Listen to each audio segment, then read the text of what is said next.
महकमा anti corruption Rawalpindi ने नीला दुल्ला चकवाल के पास गौरी टाउन के मालिक की तरफ से कानूनी तकाजों को पूरा किए बगैर एक हाउसिंग सोसाइटी शुरू करने, शहरियों को धोखा देते हुए इसके प्लाट फरोख्त करके करोड़ों का हेर फेर करने पर बड़े पैमाने पर इंक्वायरी शुरू कर दी है। नीला दुल्ला के पटवारियों के अलावा गौरी टाउन के मालिक राजा अली अकबर, चौधरी अब्दुल रहमान, उस्मान समेत 4 को नोटिस जारी करके 15 जुलाई को बमा रिकॉर्ड तलब कर लिया है।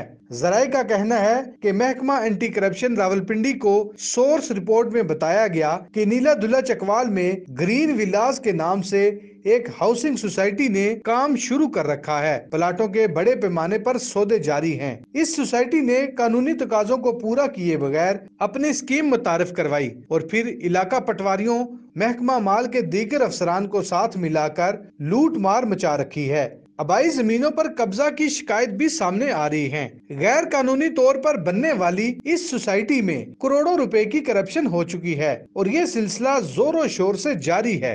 सर्कल ऑफिसर रावलपिंडी जाहिद जहूर से बात की गई तो उन्होंने इंकशाफ किया कि अभी और बड़े नाम भी सामने आने हैं। गौरी टाउन के मालिक का नाम सामने आया, जिनको नोटिस वसूल करवा दिए गए। 15 जून को इन्हें रिकॉर्ड समेत आने का कहा गया। मामला इंतहाई हसास और बहुत अहम है। आवाम के पैसे खाने वालों और सरकार के खजाने को नुकसान पहुंचाने वालों को किसी सूरत नहीं छोड़ेंगे। तहकीकात का दायरा वसी दर वसी हो रहा है। कानून से बालातर कोई नहीं। उधर गौरी टाउन के मालिक राजा अली अकबर और चौधरी अब्दुल रहमान से राब्ता करने की कोशिश की, ताहम दोनों के नंबर बंद मिलते रहे। सोहेल मलिक, हक न्यूज, इस्लामाबाद।